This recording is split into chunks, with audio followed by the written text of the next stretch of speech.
everybody.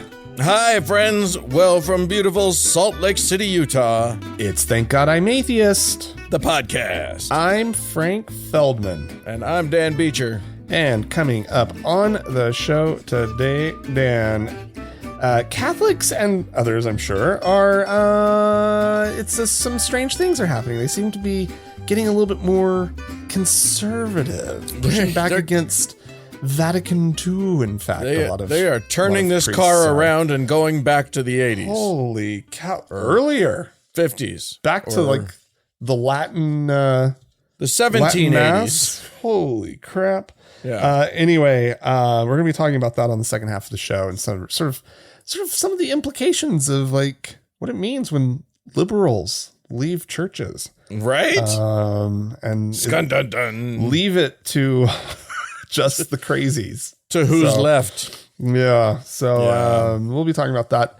Up first, of course, we have some stuff happened this week. So we have some news of the week and interesting developments, including the story of a Catholic priest in Pennsylvania who's gotten into a little bit of trouble, Dan. And then, you know, Catholic priests in trouble, they seem to find each other these days. They love more it. and more. There's nothing a Catholic priest likes more than trouble. Oh, yeah, this poor guy. Lawrence Kozak. He's got a little bit of a problem. He's the former pastor of St. Thomas More Parish in Pottstown.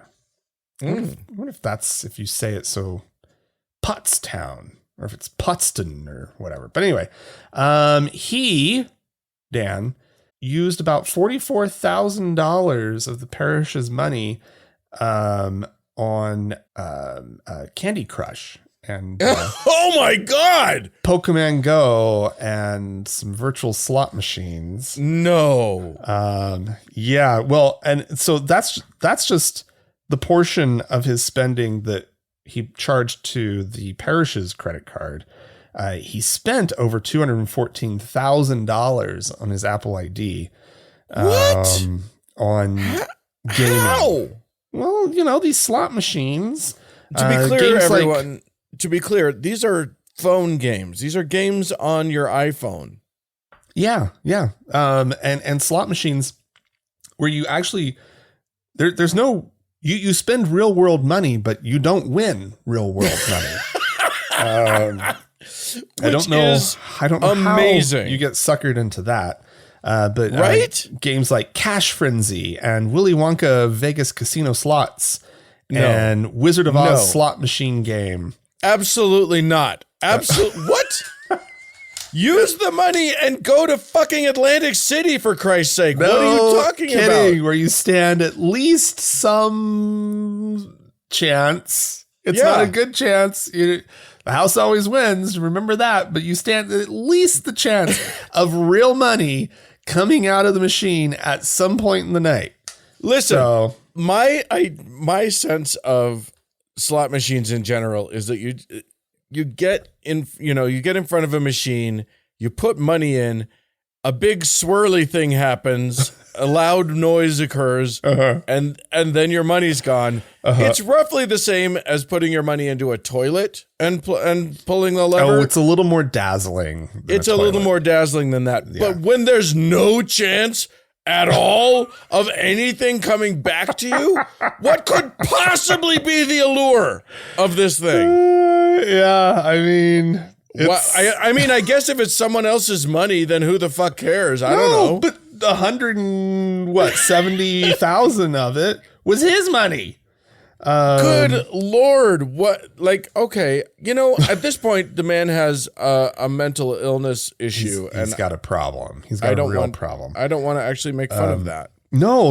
And nor would I want to make fun of anything that would keep a Catholic priest away from children. Right? So this is give the man something to do.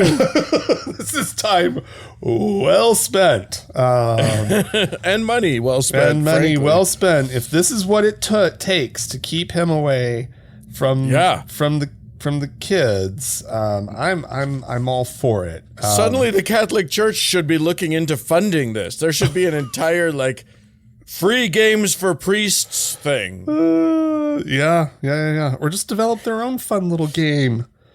You know, oh my God, for the priests. Like, why not? Catholic Pokemon Go. That has got to be my favorite thing. And like, just hide them all around the parish. You know what I mean? Like Pokemon Go as a company. This is a game.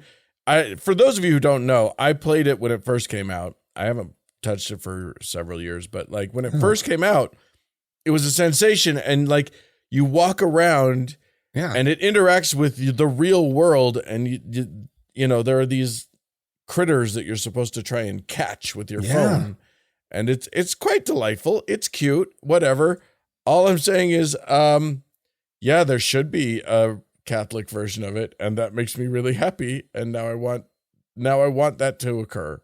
Yeah. Well, you could have saints. You could be catching saints that are out wandering in the real world. Right. Oh my God. Hagiography Go. It sounds there perfect. There you go. Oh my God. Wow. That guy, I hope he gets the help that he needs.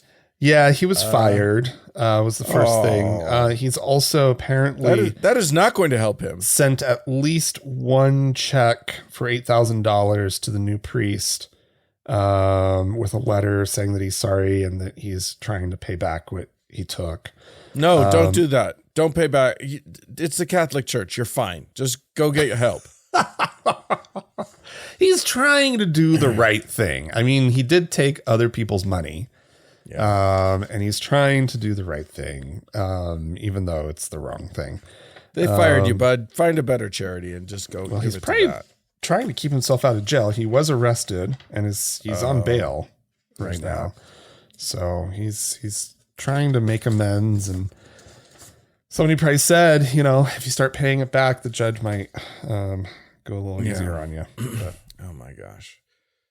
Well, gosh, you know, that's sad for him. I feel bad. And also, if you find yourself spending more than $10 a month on phone video games, seek help. You don't need to. There's plenty of free games out there. Yeah, fair enough. And there is help available. That's especially a real for thing. The gambling stuff, like the slot especially machine for the. It's just like what? Yeah, if you find yourself doing that, that is something that you can get help for, but you do need to.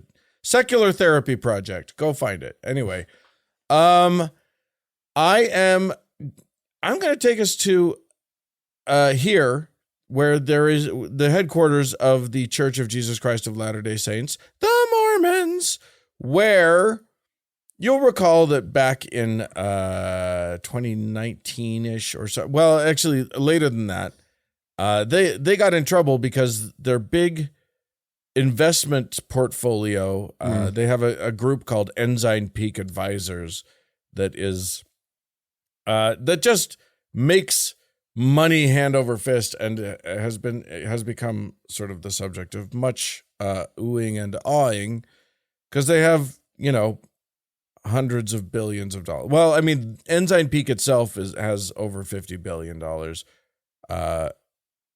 Probably more than that.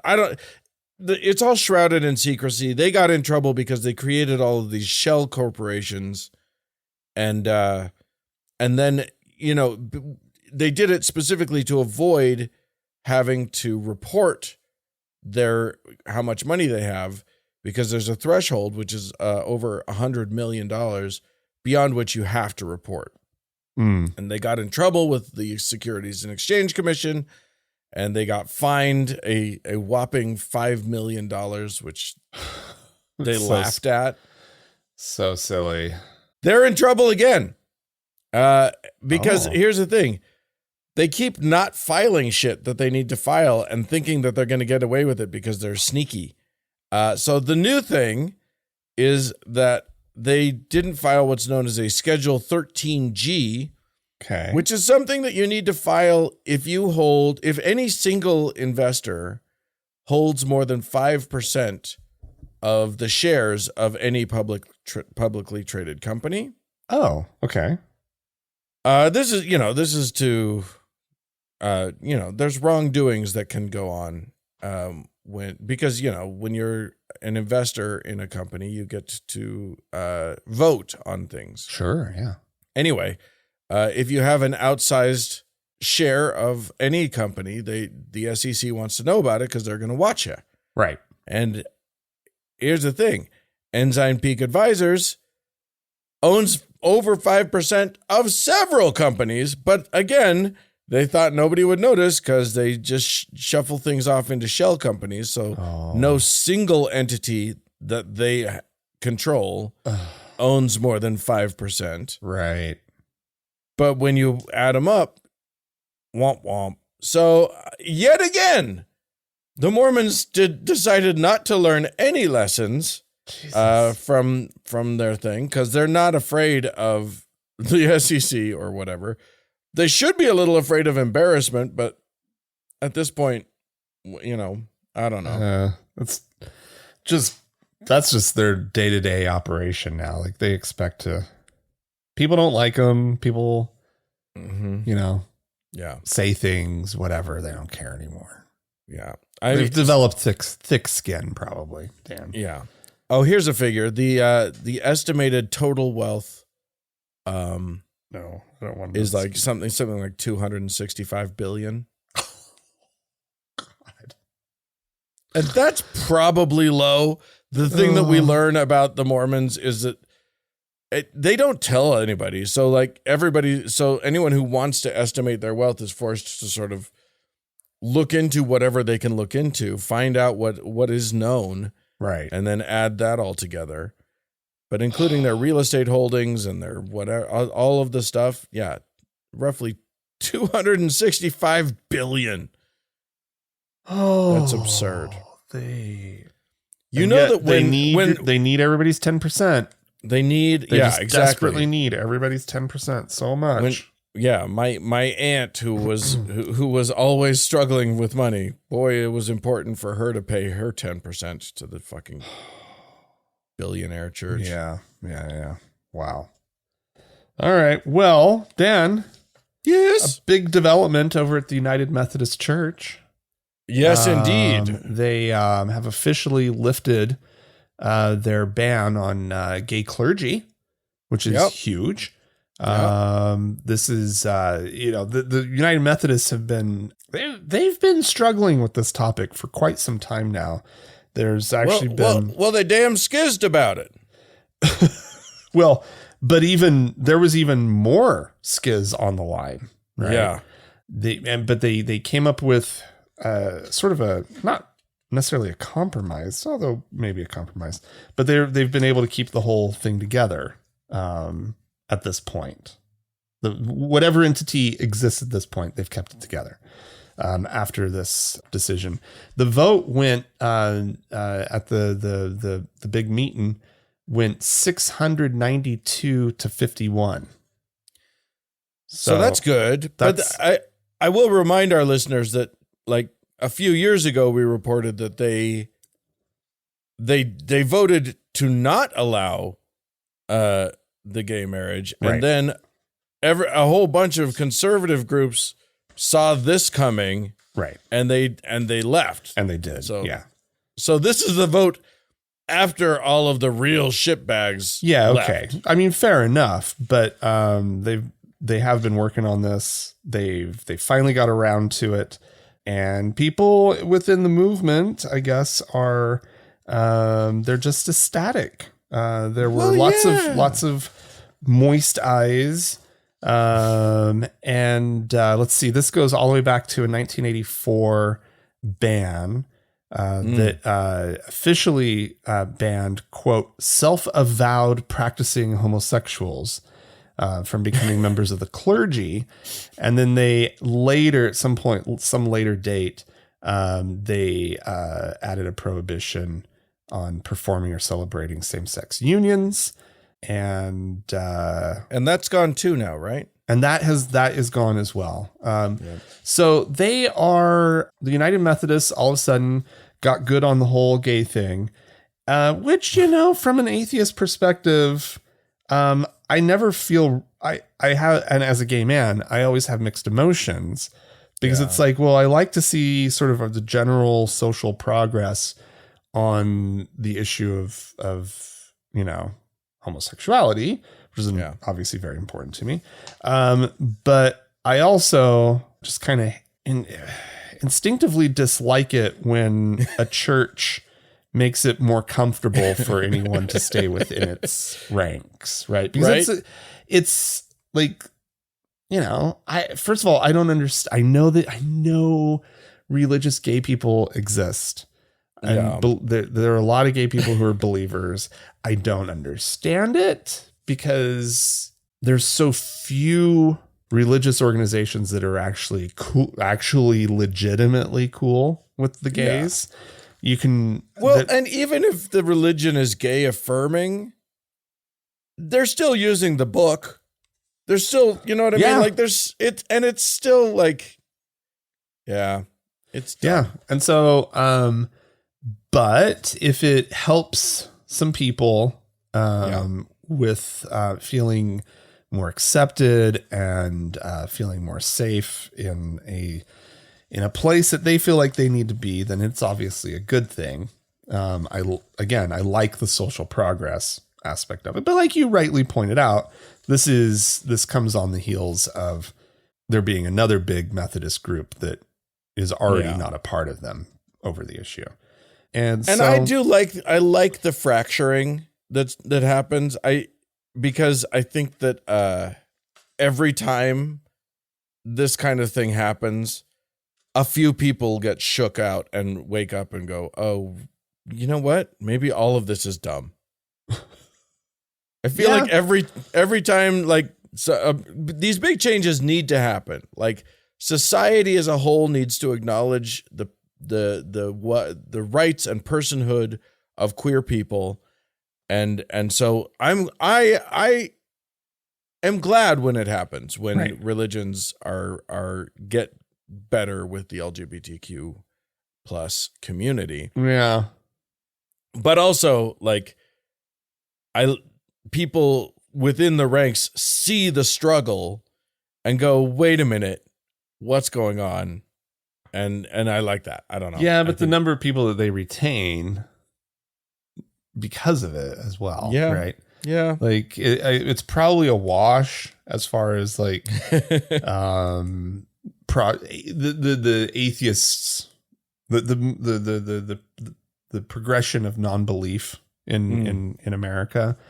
It's, probably doesn't help us either way. It marches forward. That progression, the atheist tide continues to roll in, and there's nothing nobody can do about it. Yeah, but it's just, again, encountering gay people that are believers. It's always bizarre. Yeah. I had an encounter over at some friend's house. There was a kosher Jew, a gay kosher Jew at a dinner party. Yeah. And it was like, there's a lot of shellfish tonight. Shit. Okay. What are you doing? Why do you believe? It doesn't make sense to me. Yeah. But whatever. I just like imagining the look on Frank's face when he hears about this and goes, oh, okay. I'm the person's very supportive of people's dietary restrictions, Dan. I'm always right on board. I'm more thinking about the religious side of it than the dietary side of it, but either way, there you go. Okay. So, I'm going, an interesting confluence has occurred. And I think we can all breathe a sigh of relief. That's not true. Here's the thing. We are at a moment in history where it is the dawn of AI. It is not as far as the doomsayers and the tech giants want us to believe. No, it is not as good as any of these people want us to believe, but it's coming. Still propped up by people in the third world spying on you while you use the AI. Right, exactly. The quote unquote AI. But there is an interesting element to it. I mean, there are ethical and sort of societally important questions that need to be asked as this field progresses, as the technology advances. Yeah. It's important to ask some pretty hard-hitting ethical questions. Sure. So it's good for non-programmers, because here's the thing: when you're a computer programmer, what you're excited about is, what can I achieve? What can I do? You're not really necessarily thinking about like social consequences or whatever, even though you saw Terminator, you know what's going on. But that's why other people need to step in. It's important. Right. Yeah, of course. Unfortunately, the other people who are stepping in are the Catholic Church, who have decided that they have good ideas and know what needs to happen in terms of human ethics when it comes to AI, and have been meeting with Silicon Valley, programmers and various companies to try and be, on the vanguard of those shaping the ethical structures that are in place. Okay. I don't believe this is a good thing. I think they are entirely the wrong group to be inserting themselves into the AI conversation, but yeah, there you go. At least somebody's doing it. Well, they're probably concerned that if you do create an AI, you can never turn it off. You can never kill it. Yeah. Because you just created life, right? Now you're just going to turn it off. Right. You're saying that would be abortion. Anti AI abortion. And if you have one that's running amok, they're anti-death penalty, so you can't turn it off. Yeah. You have to. And yeah. So there you go. I think what they really want is just for AI to be, I'm sure that they're already using AI to write their damn sermons every week. So, oh God, there you go. That'll just make them better, I'm sure. No less an ethical GPT. No less an ethical organization, concern? right? What are the issues for them? It's I am unsure. It is, they just I think I don't know. I don't know what they think the issues are. I think basically they just want to make sure that AI doesn't become gay.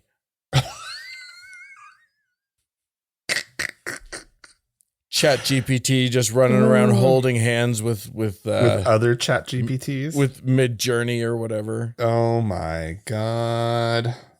Frolicking through a digital field, whatever. Well, they probably saw all the AI generated pictures of Jesus dancing in balloons and shit that they right. Or the Pope in a puffy coat. They were like, this is an ethical concern. We have, yeah. What they want is, yeah. He clearly would not be in Balenciaga. He would be in Prada. No AI is allowed to say mean things about the Catholic Church. Can we just agree that ChatGPT is not allowed to say that Catholic priests molest children? Also an ethical concern. Yes. Very important. All right, cool. Dan. Yeah. An interesting bill made it through the House of Representatives this last week. It is the Anti-Semitism Awareness Act. Oh, yes. Pushed by House Republicans, but passed on bipartisan grounds. And the Republicans see this as a fun wedge to push in the Democratic Party, because the Democrats are largely split on the Palestine issue. Yeah. And they see that, a lot of Democrats, they're accusing a lot of Democrats of tolerating anti-Semitism because of the liberal base that is pro-Palestine. And to be clear, what they're trying to do is a disingenuous move where they say that if you don't support Israel in their genocide of the Palestinians, you're being anti-Semitic, which is not true. Can be true. Like, you can be both. You can not support Israel and be an anti-Semitic, but like that's not a guarantee thing. But boy, are they painting it that way. Yeah. Anyway, so what has happened is, so the House Republicans are pushing it as a wedge. Turns out there's a lot of Republicans who are really upset about, a bill about anti-Semitism that is, let's see, it would, so this bill, if it passes the Senate, which doesn't look a sure thing at this point. Right. But nonetheless, if it did pass the Senate in some form, well, in its current form, it would be the first time that a definition of anti-Semitism entered into federal law, apparently. Yeah. Well, and to be clear, the law would instruct the education department to consider anti-Semitism when it investigates allegations of discrimination, or it would, discrimination against Jews on college campuses. Right. And what would it be clear? I just love the idea that, like, if you find an instance of anti-Semitism, you must consider whether or not it was anti-Semitic, is basically what this bill is saying. Right. It's meant to be as a response to all of these, protests on college campuses across the country. And it's meant to silence these protesters by calling them anti-Semitic. Well, which again, you don't let all of the protesters off the hook. There are plenty of the protesters that are actually entering into the realm of anti-Semitism, right? Absolutely, that happens. So this whole thing is a big ol' effing mess, right? Yeah, it is. It is that. It's a big political mess. Turns out, also for the Republicans, right? Yeah. You have people like Marjorie Taylor Greene, surprise, surprise, coming out in opposition to the bill. Her reasoning is that it would, quote, convict Christians of anti-Semitism for believing the gospel that says Jesus was handed over to Herod to be crucified by the Jews. Ta-da! There it is. Let's see. If you make a law against anti-Semitism, that would be anti-Christian because we're inherently anti-Semitic. Yep. Matt Gaetz jumped on the bandwagon. He said that the quote, the gospel itself would meet the definition of anti-Semitism under the terms of the bill, which is also, maybe you shouldn't be pointing that out. Yeah. Or maybe from your standpoint, that's perfectly fine to point out. But he's all, well, if you use this definition, then it turns out the Bible would be anti-Semitic. And it's like, well, but this is a pretty basic definition of anti-Semitism. So, crazy. What are you admitting to right now, Matt Gaetz and Marjorie Taylor Greene? So, I mean, the Anti-Defamation League, which is an organization that is against Jewish anti-defamation, right? Right. They consider the assertion that Jews killed Jesus to be an anti-Semitic myth that has been used to justify violence against Jews for centuries. It's true. And then let's see, Pope Benedict actually has or did point out that there was no basis in Scripture for the belief that Jews were responsible for the death of Jesus Christ. Now, I think Benedict did that? Benedict. Yeah. Benny, I was not expecting that out of you. Okay. All right. Well, there you go. But yeah, Charlie Kirk is all upset about this. Did the House of Representatives just make parts of the Bible illegal? And so it just goes on. And of course, it's the possibly anti-Semitic wing of the Republican Party that's all concerned about being called anti-Semitic. We're not anti-Semites. We just don't like the Jews. You gotta love when the when the ding dongs shoot themselves in the face trying to. They're so dumb. It is just so dumb. It's great that they couldn't just like keep their people all in line. Like, right. Like if the Republican leadership had just like gone to their people and said, there's going to be some stuff in here that you can jump up and down on if you want to. But if you just let us do this, it's going to cause a problem for the Democrats. And you have Marjorie Taylor Greene and Matt Gaetz who just can't keep their mouth shut. You know, and they're really good at making headlines. Yeah. So it's like, the Republicans are like, we found this great wedge issue. And Marjorie Taylor Greene's like, yeah, you just wedged me. I'll wedge. This is great. Matt, you want to wedge with me? And he's like, yeah, I'll wedge. Let's wedge. They done wedged themselves. Okay. I'm going to bring us back to here in Utah, for, some bad legislation. This was a bad legislative session here in Utah that we had, and some very bad things happened. And one of those things was that a bill was passed to basically, and we've heard about these kinds of laws before in other states. Apparently, Utah is incapable of learning from any other state's experience. But a transgender bathroom ban went through here in Utah, and part of the bill instructed the government to come up with a tool for reporting violations of the bathroom ban. Yeah. I laugh because I know where this is going. Not that they did it. It's pretty obvious where this is going. Yeah. Within 72 hours of the launch of the reporting form, over 4,000 complaints, pretty much all of which are bullshit. Right. Which, by the way, here's what I'm not suggesting that people do this. But I am going to say that I am now sending you, Franklin, a link. Let me just copy this link, and I'll go over here and I'm going to send it to you so that you can include it in the show notes, just to show people where people would go to do this. And then what I'm not going to suggest is that people do what I definitely didn't do, which is to go to that, then go to ChatGPT and have it write, and figure out how to have it right. Now, here's the thing.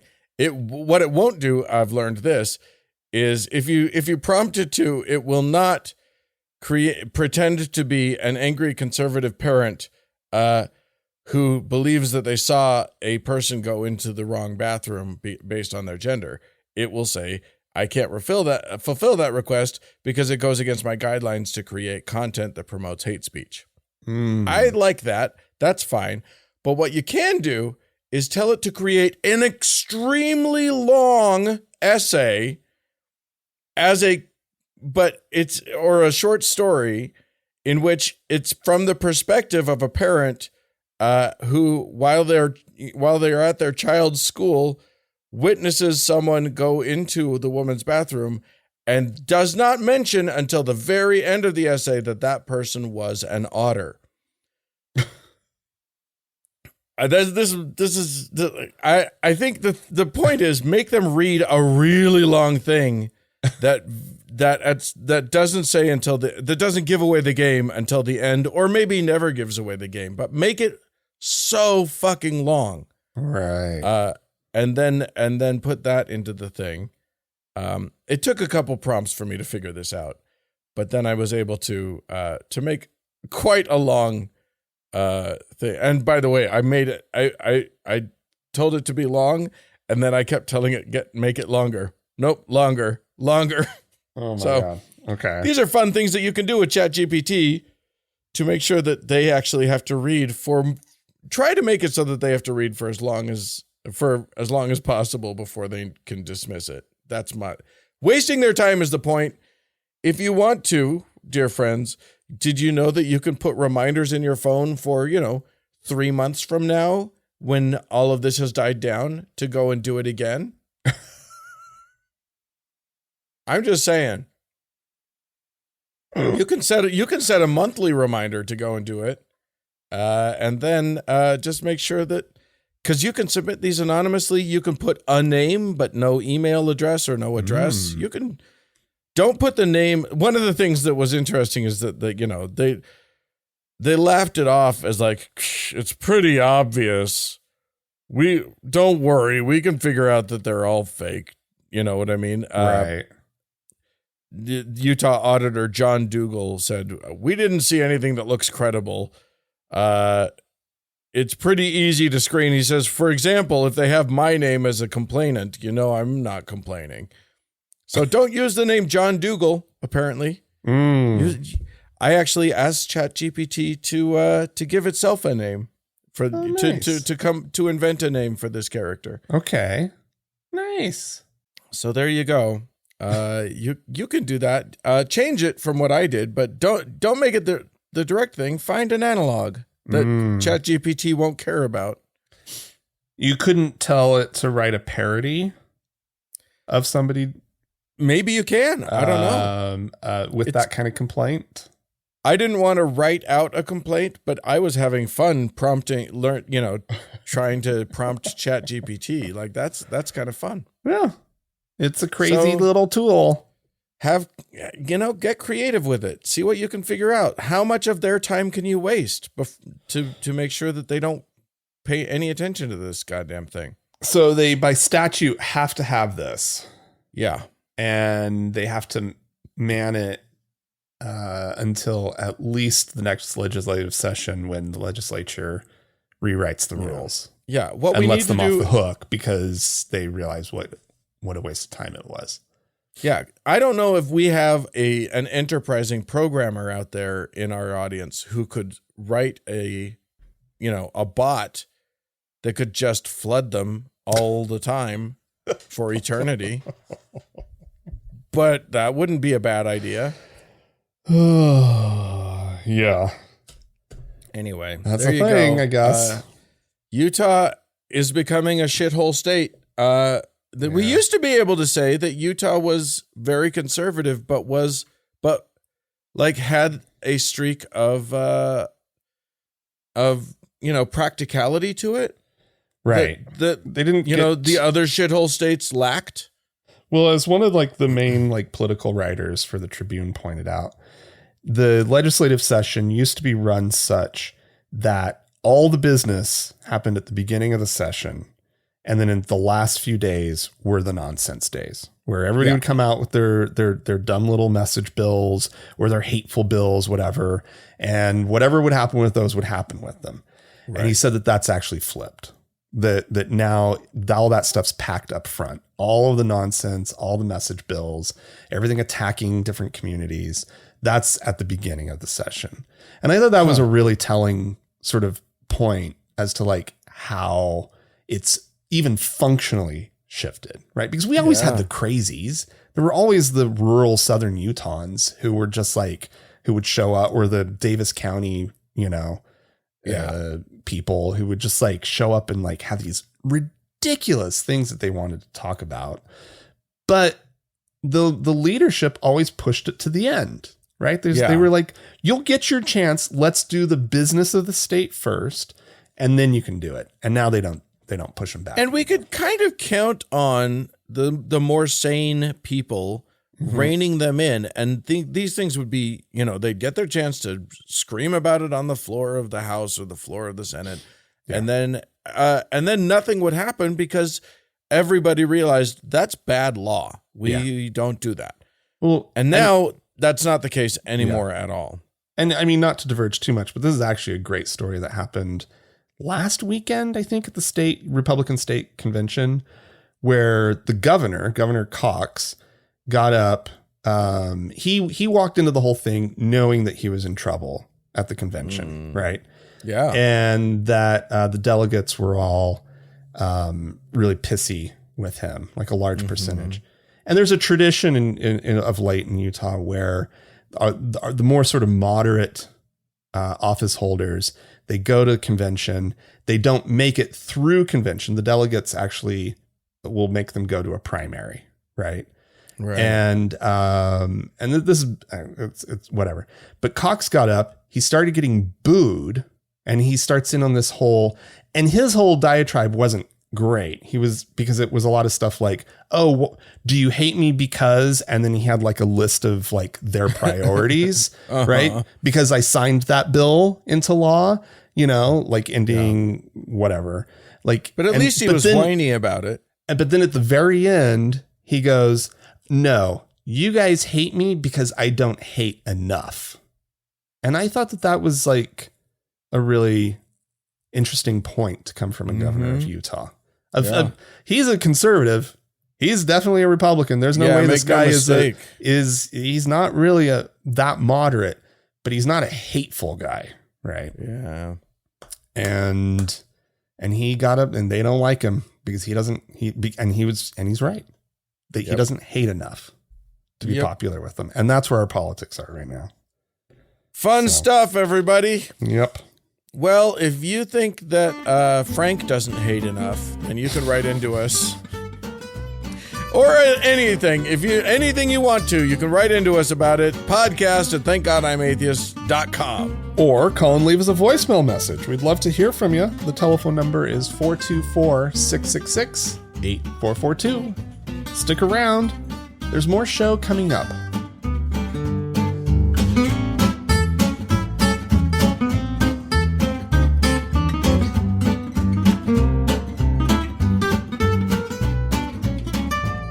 Well, Frank, Dan, I don't remember ever hearing about Gene Bailey, who is a Christian nationalist guy, but on revivalradiotv.com, this guy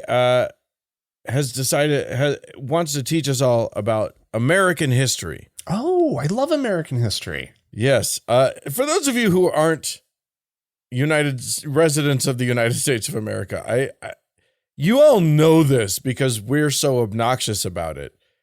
But, one of the unique things about our country is that there was a moment when our country was created, and there was a group of people who wrote all the documents, and, they're our founding fathers and blah, blah, blah. Or the blah, founders, blah, blah. If you choose not to lean into the founding fathers thing.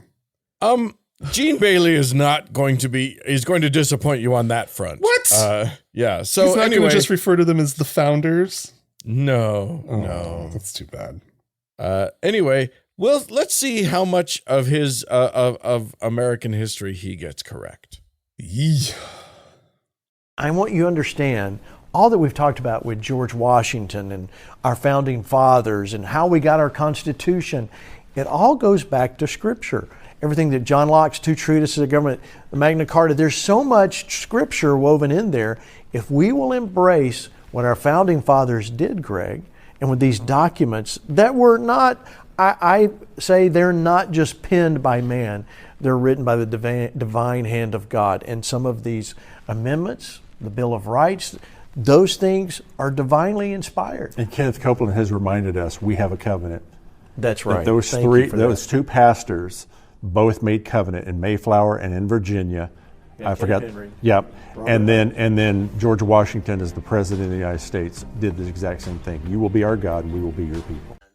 Whoa. Yeah.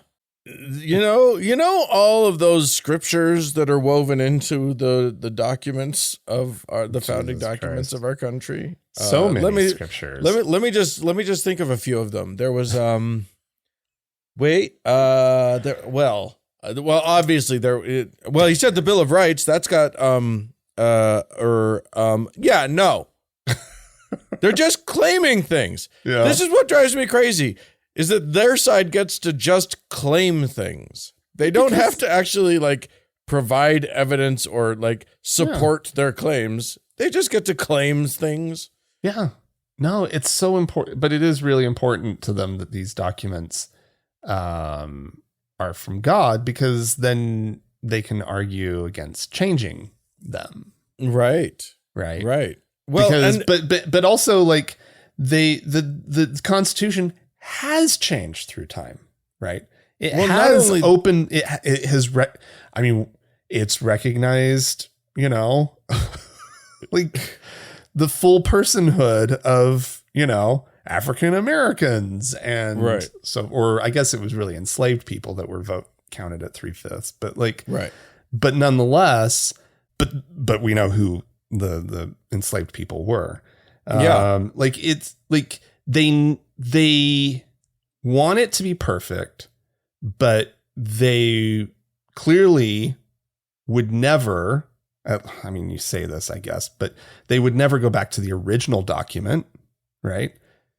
Not only that allowed for slavery, right? They themselves constantly want to change it. That's true too. Yeah. They all would these two guys vote for a constitutional amendment to prohibit abortion? A million times yes. Right. So why, if it's so divinely inspired, why didn't God think of that when he was divinely inspiring these guys?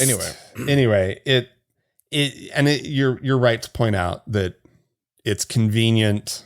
They support it in its original form when it's convenient, and they'll support changing it when it's convenient. But yeah, it has to come from God for them, so that you can't meddle with it, because they're the ones who know God, and they know what God would want done with the damn thing. So, well, and also somehow America is the most specialist of all of the countries. Did God divinely inspire, the Constitution of Venezuela? What? Yeah. Anyway, yeah, maybe he did. Maybe he did, Dan. You don't know. I'm just, I don't know. I don't know. I do know that God was not involved in the creation of any documents. How dare you? How dare you, Dan? About any country. All right. Well, I'm going to move on. Let's talk to some of our fine listeners. They've written into us. This is from Dick, who writes in to say, "Hey, Frank and Dan, love the show. So last week, my wife came out to me as a lesbian. Huh. I'm quote, the 5% preventing the 95% from turning into the 100%. I actually don't know what that means. I don't know what that means either. After telling her, I'll just move on. We'll just glide over it. Somebody knows what it means. They'll probably write it into us. After telling her that I loved and supported her no matter what, I asked the obvious question, what does this mean for us? She went on to tell me absolutely nothing. I'm still her person and she plans on growing old with me. Ethical non-monogamy was always on the table, so she's just more likely to explore that. I went to bed that night feeling right as rain and happy that my best friend was finally finding herself. The next morning, I got up and decided to research what people in my situation could do to best support their spouse. That's when I started to spiral. Everything I read and listened to pointed to one thing: divorce. Therapists, bloggers, and researchers alike all pointed to the fact that staying with me made her live an unhonest and unfulfilled life. I can't imagine a world where we're not married, but I don't want her to suffer because of it. I have been spiraling hard. The only thing that keeps me up at night is the fact that she might wake up one day and not want to be with me anymore. Now the entire internet is telling me that this is not only possible, but inevitable. I ended up coming across a couple who'd been together for 30 years on the Coming Out Late podcast. They both said the same thing. Stay off the internet. It's all gloom and doom. After asking myself why, I went back to everything I had read and listened to. What do I find out? They're all Mormons. You can't Google mixed orientation marriage without mountains of Mormon and evangelical literature, research papers, and bloggers posing as neutral parties saying they shouldn't be together. Whoa. I didn't know who these websites were, so I didn't question it at first, but now I do, and I'm pissed. How many people like my wife and I are getting divorced and separated because of this? I know for some that is the right answer, but I also know it's not the only one. I think that's fascinating. I don't know why it makes sense to me that that's the case, but just intuitively, the idea of Mormons being the main people exploring the mixed orientation question is right. Yeah, but like I would assume, like, if you just pose the question to me, right? Like, what would their agenda be, right? These Mormon folks. Yeah. And I would say it would be about keeping the marriages together. Yeah. Don't you think? Here's the deal. What happens is that Mormons are explicitly told that the way to get rid of your gay feelings is to get married in a straight relationship and pray, and just live your life that way. And even if you still feel gay, it's fine. Just do that. So they do it all the time. Mormons are constantly marrying, gay Mormons are constantly marrying someone of the opposite gender.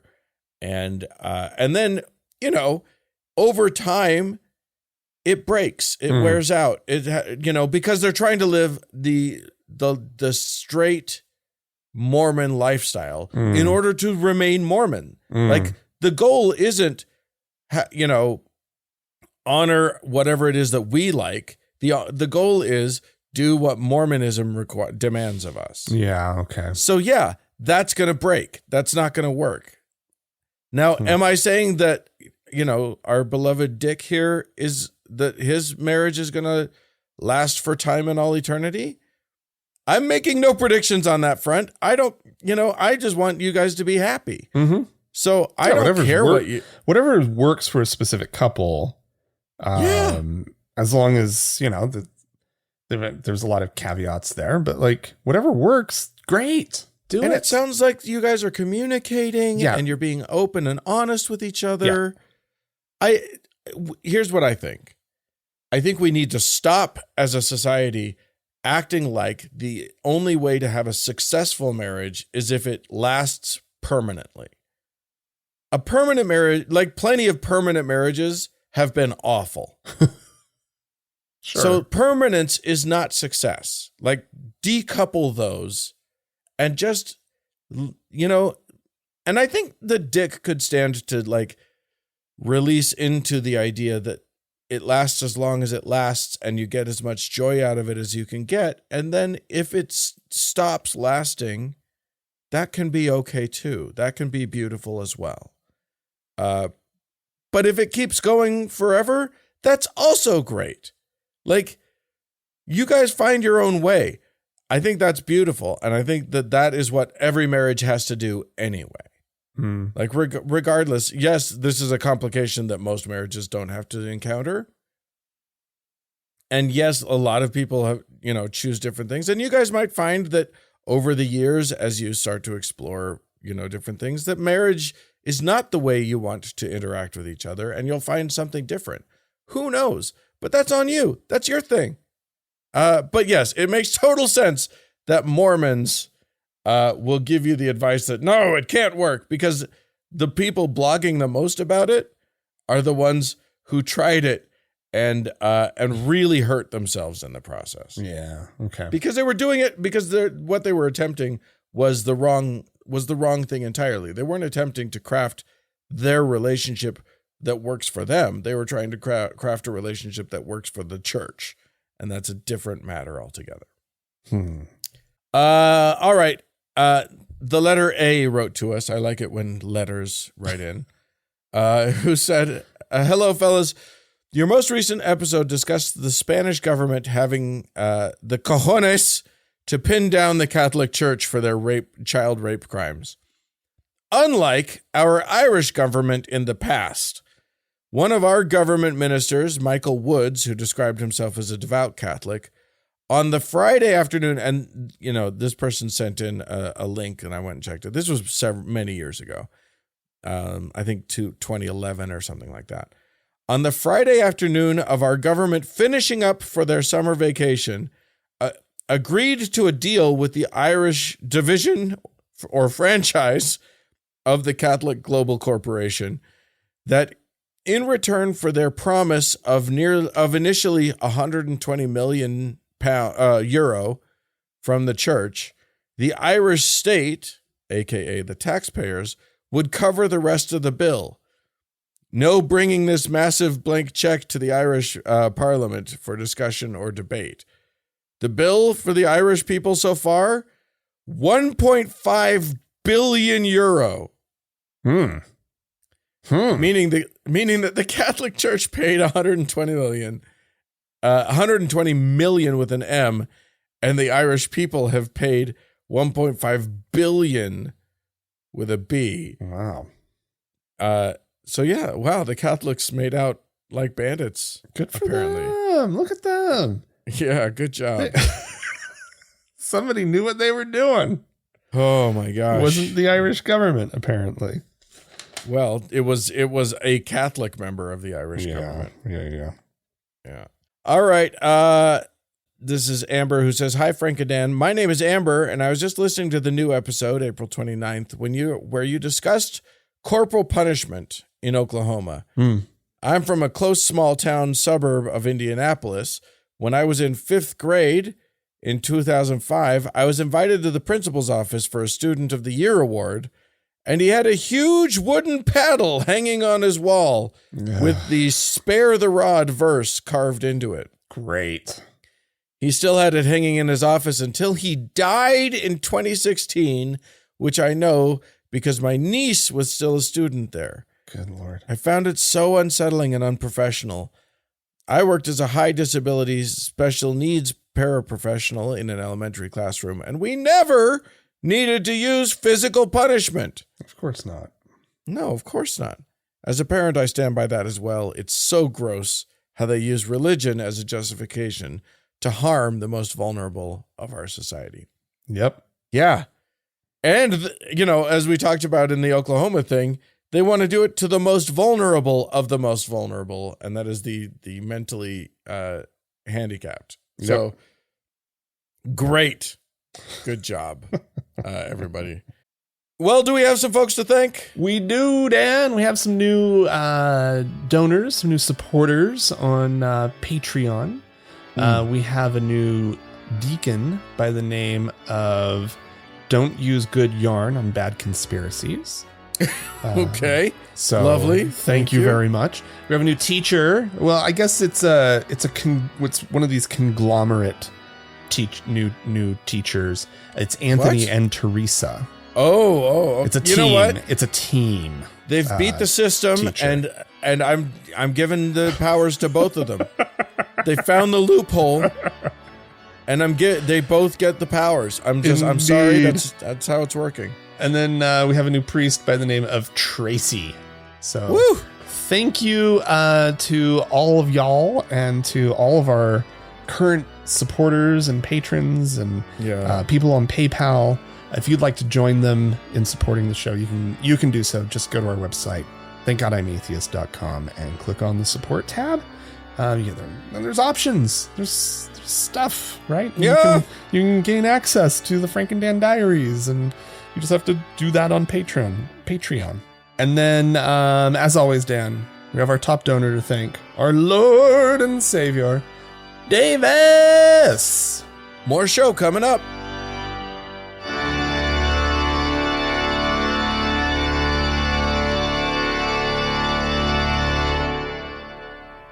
All right, Frank. Dan? Here's the deal. The Catholic Church has been around for a hot minute. I don't know if you know this.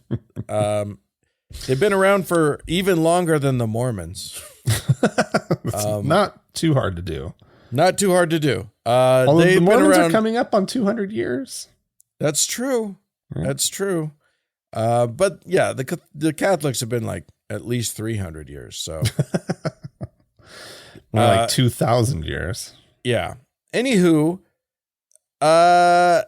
they go in cycles. Things come and go. Things happen, and they change over time. Mm-hmm. And a lot of people don't like changes over time, and so things happen. So astute listeners, people who know our history at all, or who were alive back in the 60s, will know that things changed there were some big changes to the Catholic Church back in the 60s. They called it Vatican II Electric Boogaloo.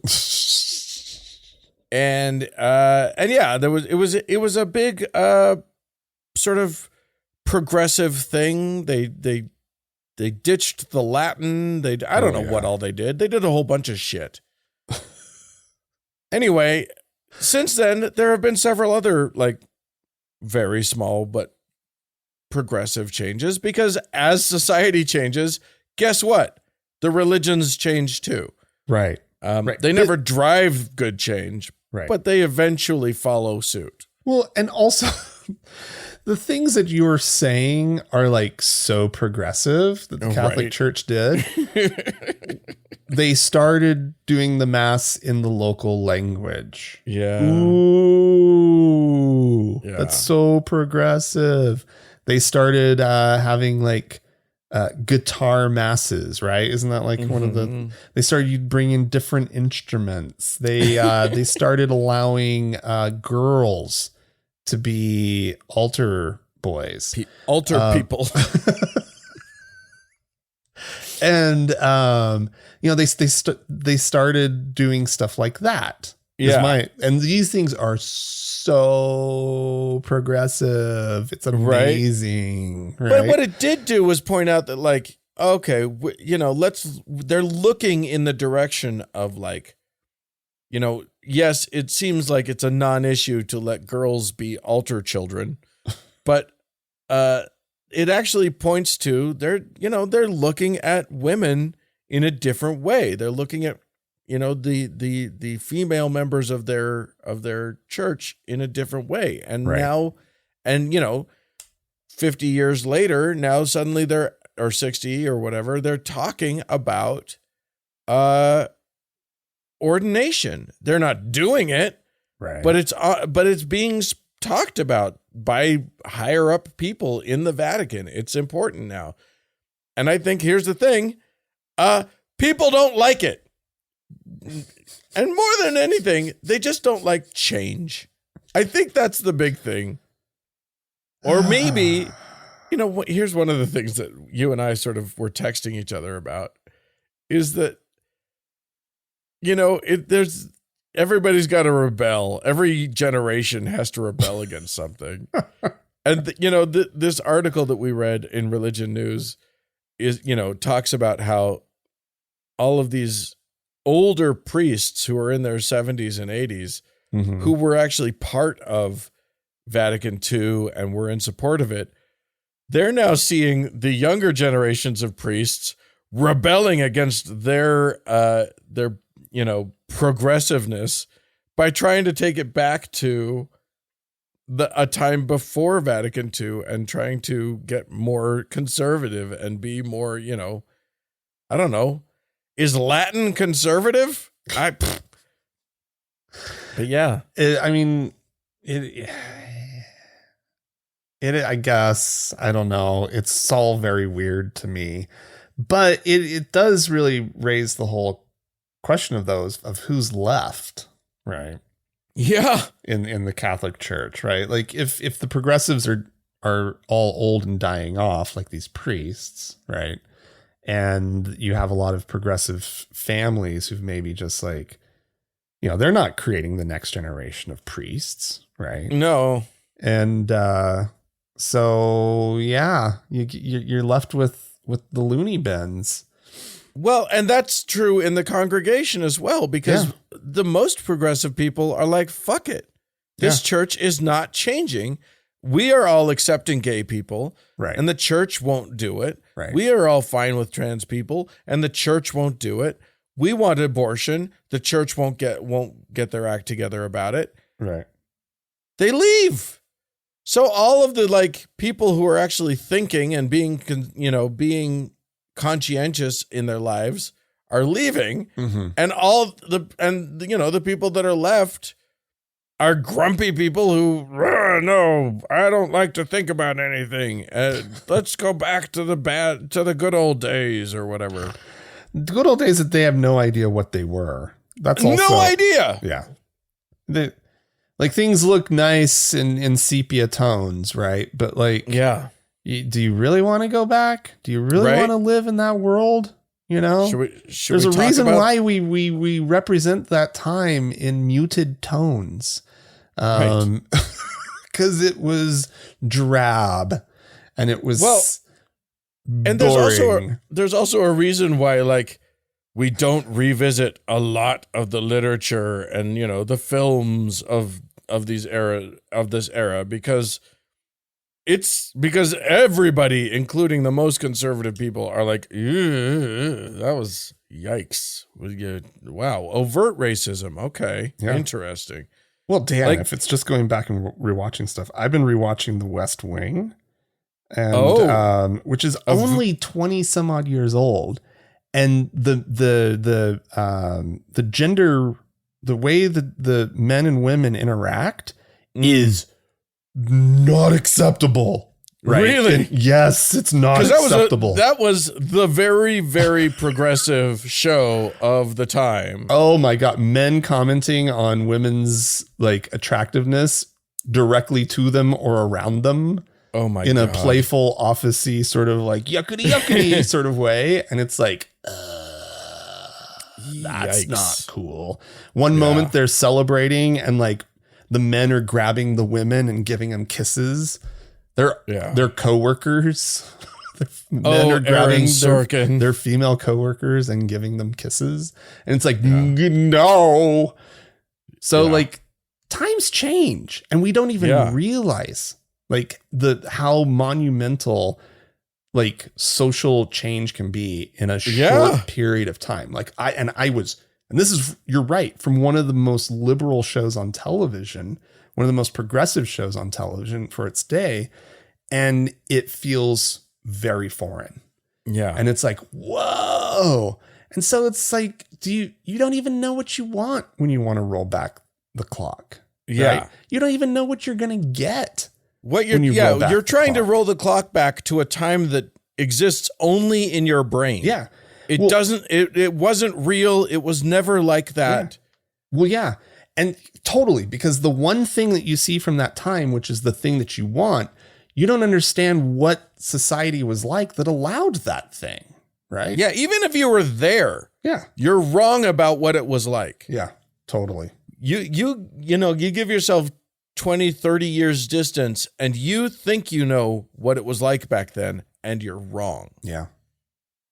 Cause I've also revisited several, shows or whatever. And it's just like, I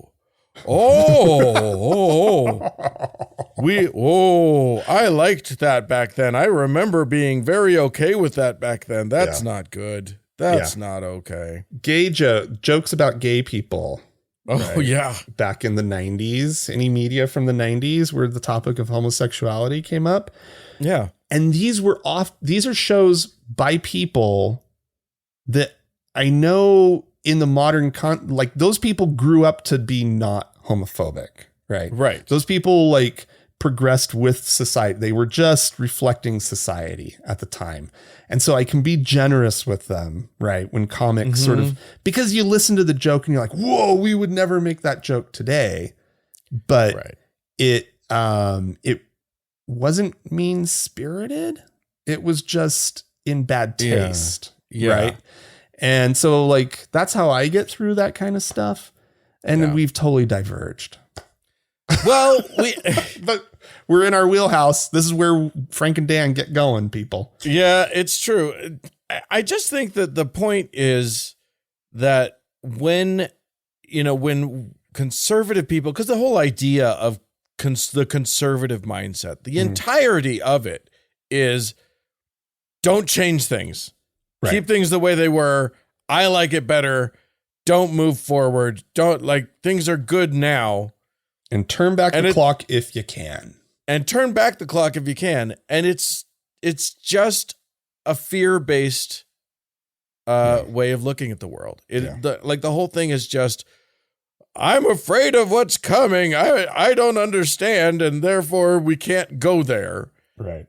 And basically, there's no institution on earth better at that than the church. Any church. Yeah, that's like. True. That is kind of the bread and butter, is keep things the way they are. Like, look, we got a book. It's got all the rules we need. Yeah. We'll just go with that. Never mind the fact that even it isn't what we say it is and is constantly at variance with its goddamn self about things. All right. Yeah, it's just so funny to see the pendulum swings back and forth constantly. And yet the people who are trying to pull it back never realize that they're just doing the same thing that has been done since time immemorial, and they always end up on the wrong side of history. When history tells the story, they're always the bad guys. Yeah, I mean, yeah. But not this time. This time for sure. This time they're right. They'll prove it. All right, friends. Well, if you'd like to tell us that we're wrong and on the wrong side of history, that's fine. You can write into us, podcast@thankgodimatheist.com. Or call and leave a voicemail message. We'd love to hear from you. The telephone number is 424-666-8442. Go to the Facebook page, facebook.com/TGIAtheist, and click on the like button. And if you'd like to join one of our members-only lounges, you can do so. Go to our website, thankgodimatheist.com/members-only. Yeah. Thanks so much to the Red Rock Hot Club for the use of their music. And thanks to Gordon Johnston for the use of his music. And thanks to all y'all for tuning in. We sure do appreciate you. Thanks so much. Bye-bye.